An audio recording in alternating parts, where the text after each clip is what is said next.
पंजाब के पटियाला शहर में प्रिया नाम की एक लड़की रहती थी। उसे बचपन से ही मेकअप और फैशन का बड़ा शौक था। उसके बाल भी बहुत ही सुंदर और घुंघराले थे, जिससे वो बहुत खूबसूरत दिखती थी। जब वो कॉलेज में गई तो पहले ही दिन वहाँ फ्रेशर्स पार्टी में एक फैशन शो का प्रोग्राम था। उस प्रोग्राम में प्रिया ने भी भाग लिया और वो फर्स्ट आई। पहले दिन से ही कॉलेज में सभी उसे जानने लगे। हर तरफ उसके खूबसूरती के चर्चे थे। धीरे धीरे वो मॉडलिंग करने लगी और पूरे पटियाला में उसका नाम हो गया। कुछ दिनों बाद पटियाला में मिस पटियाला फैशन शो का प्रोग्राम हुआ और उसमें भी प्रिया ने भाग लिया और उसमें भी वो विनर हुई और उसे मिस पटियाला का ताज पहनाया गया। प्रिया के घर पर भी सभी बहुत खुश थे। प्रिया की एक प्रोफेसर थी, उसका नाम था रुचि। वो प्रिया को बहुत मानती थी। एक दिन वो प्रिया के घर आई और उसके मम्मी पापा से कहा, आपकी प्रिया तो बहुत स्मार्ट है। अगले महीने चंडीगढ़ में मिस पंजाब फैशन शो प्रतियोगिता का आयोजन हो रहा है। आप प्रिया को उसमें क्यों नहीं भेजते हैं? हमें पूरा विश्वास है कि प्रिया उसे भी जीतेगी और मिस पंजाब बनेगी। प्रिया के मम्मी पापा प्रोफेसर की बात मान लेते हैं। प्रिया अब मिस पंजाब प्रतियोगिता की तैयारी करने लगती है। अगले महीने चंडीगढ़ में मिस पंजाब प्रतियोगिता शुरू होती है। उस प्रतियोगिता में भाग लेने के लिए पंजाब के सभी शहरों से बहुत स्मार्ट और सुंदर मॉडल्स आते हैं। कोई लुधियाना से तो कोई अमृतसर से, कोई भटिंडा से तो कोई जालंधर से। सभी एक से बढ़कर एक होती हैं। कंपटीशन में कुल 3 राउंड होने वाले थे। फर्स्ट राउंड में बहुत कड़ा मुकाबला हुआ। सभी मॉडल्स ने काफी सुंदर ड्रेस पहन रखी थी और अलग अलग हेयर स्टाइल बना रखी थी, परंतु प्रिया के ड्रेस और उसके बालों की बात ही कुछ और थी। कड़े मुकाबले में प्रिया ने सभी मॉडल्स को हराकर पहले राउंड को जीत लिया। एक सप्ताह के बाद फिर दूसरा राउंड शुरू हुआ। इसमें भी प्रिया ने अपना जलवा दिखाया और इस राउंड में भी वो नंबर 1 आई। अब तीसरे और फाइनल राउंड की बारी थी, जिसे अगले सप्ताह होना था। सभी लड़कियां फाइनल की तैयारी में लग गईं। प्रिया की खूबसूरती और उसको दोनों राउंड में जीतता देख दूसरी लड़कियां उससे जलने लगी। उन लड़कियों में से एक लड़की का नाम शोभा था, जो अमृतसर से आई थी, और दूसरी लड़की रानी थी, जो जालंधर से आई थी। दोनों लड़कियां मिलकर प्रिया को हराने की तरकीब ढूंढने लगीं। अगले दिन प्रिया आईने के सामने बैठकर अपना मेकअप कर रही थी और हेयर स्टाइल बना रही थी। तभी वहाँ शोभा और रानी आती हैं। अरे प्रिया, तुम्हारे बाल तो बहुत खूबसूरत लग रहे हैं, पर ये क्या, तुम थोड़ा कमजोर लग रही हो। लगता है प्रिया ने जीत की खुशी में खाना पीना छोड़ दिया है। क्या सच में मैं कमजोर लग रही हूँ? अब मैं क्या करूँ? रात में सोने से पहले दूध जरूर पीकर सोना। दूध पीने से तुम तंदुरुस्त हो जाओगी। ठीक है, आज मैं जरूर दूध पीकर सोऊंगी। रात में चुपके से शोभा और रानी प्रिया के कमरे में आकर दूध में नींद की गोली मिला देती हैं और उसी के कमरे में छुपकर बैठ जाती हैं। प्रिया जैसे ही दूध पीती है, उसे जोर की नींद आने लगती है। बहुत जोर की नींद आ रही है, अब मुझे सोना चाहिए। जैसे ही प्रिया सोती है, शोभा और रानी मिलकर उसके लंबे और सुंदर बाल काट देती हैं और उसे गंजा बना देती हैं और वापस कमरे में आ जाती हैं। अब प्रिया को हारने से कोई नहीं बचा सकता। अगले दिन जैसे ही प्रिया सुबह उठकर आईने में खुद को देखती है, तो वो बहुत चक्का रह जाती है। ये क्या, मेरे प्यारे लंबे बाल कहाँ गए? किसने मेरे बालों को काट दिया? वो जोर जोर से रोने लगती है। अब क्या होगा?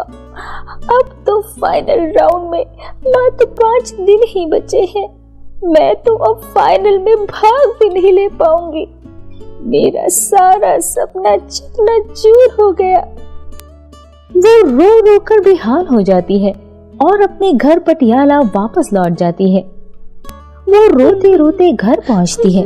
क्या हुआ बेटी, तुम रो क्यों रही हो और तुमने बाल क्यों कटवा लिए? नहीं माँ, मैंने अपने बाल नहीं कटवाए। चुप हो जाओ बेटी, क्या बात है बताओ। प्रिया फिर अपने मम्मी पापा को सारी बातें बताती है। मुझे रात में जोर की नींद आ गई।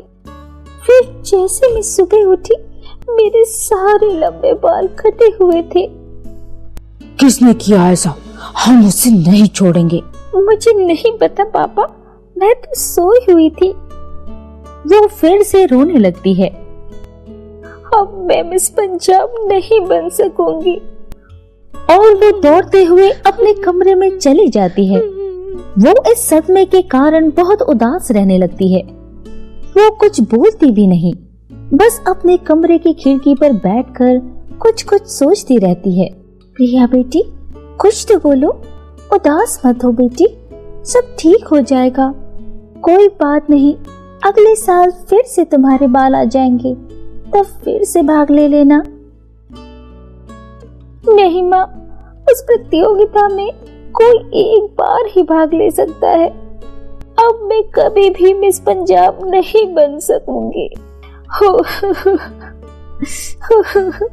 कोई बात नहीं बेटी, तुम इतनी गुमसुम मत हो। चलो कहीं बाहर से घूम कर आते हैं। नहीं, मुझे अभी अकेला छोड़ दीजिए, मुझे कहीं नहीं जाना। रात हो जाती है और प्रिया खिड़की के पास ही बैठी होती है। तभी उसे खिड़की के पास के ही बगीचे में एक पेड़ दिखता है। रात के अंधेरे में भी उस पेड़ के पत्ते चमक रहे होते हैं। उसे देखकर वो चौंक जाती है। वो सोचती है कि सुबह वो बगीचे जाकर उस पेड़ को देखेगी। जैसे ही सुबह होती है, प्रिया अपने माता पिता से कहती है, मैं थोड़ी देर बगीचे में टहल कर आती हूँ। ये सुनकर उसके माता पिता भी खुश हो जाते हैं। प्रिया जैसे ही उस पेड़ के नीचे जाती है, एक फल उस पेड़ से नीचे गिरता है। प्रिया ऊपर देखती है। अरे, इस पेड़ में तो कोई फल नहीं है, फिर ये फल कैसे गिरा? वो डर जाती है। कौन है वहाँ?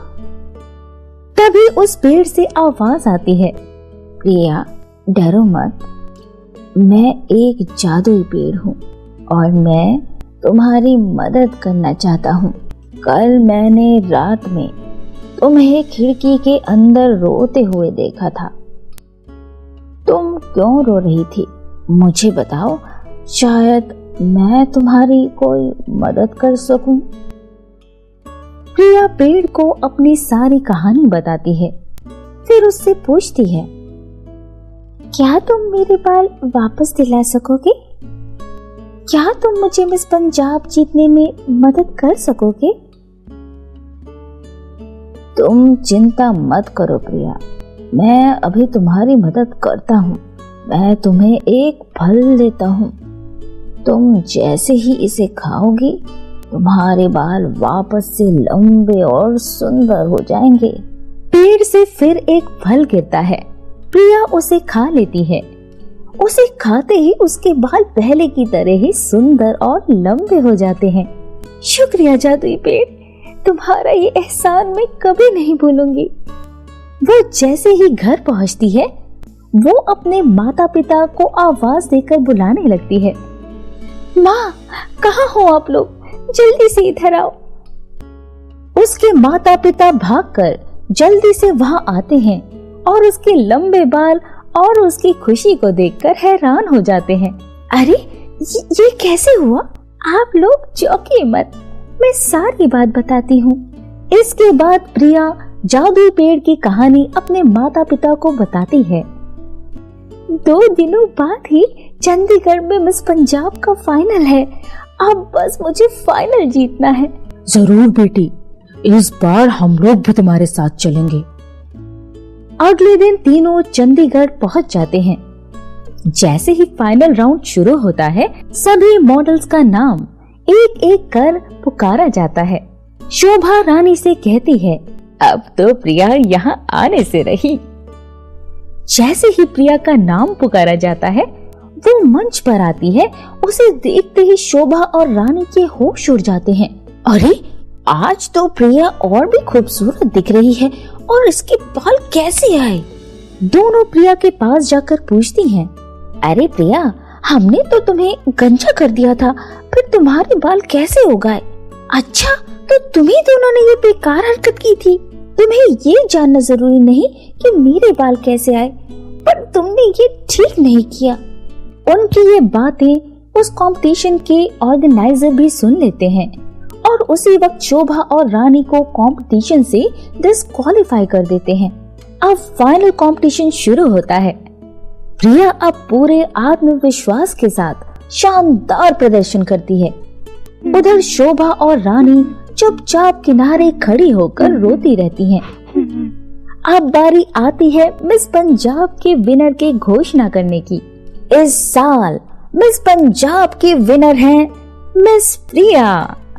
चारों ओर से तालियों की गड़गड़ाहट होने लगती है। इसके साथ एक और घोषणा होती है, शोभा और रानी आज के बाद किसी भी कंपटीशन में भाग नहीं ले सकेंगी। ये सुनकर शोभा और रानी का रो रो कर बुरा हाल हो जाता है, पर प्रिया बहुत अच्छे दिल की होती है। वो ऑर्गेनाइजर से कहती है कि इन्हें माफ कर दीजिए। ऑर्गेनाइजर प्रिया की बात मान लेते हैं और उन्हें माफ कर देते हैं। सारी मॉडल्स प्रिया को आकर बधाई देती हैं। अंत में शोभा और रानी भी आती हैं। हमें माफ कर देना प्रिया, हमसे बहुत बड़ी गलती हो गई थी। हमने जलन में तुम्हारे बाल काटे थे और तुम्हें गंजा कर दिया था, क्योंकि हमने आज तक कोई भी कंपटीशन हारा नहीं, इसलिए हमने तुम्हें हराने का प्लान किया। हमें माफ कर दो। ठीक है, मैं तुम दोनों को माफ करती हूँ, परंतु आज के बाद से कभी भी किसी से जलन की भावना मत रखना और कभी भी किसी का बुरा मत करना। प्रिया दोनों को माफ कर देती है। अब शोभा और रानी प्रिया के अच्छे दोस्त बन जाते हैं। तभी वहाँ प्रिया के माता पिता आ जाते हैं और प्रिया को गले से लगा लेते हैं और प्रिया अपने माता पिता के साथ ट्रॉफी लेकर खुशी खुशी अपने घर वापस लौट जाती है।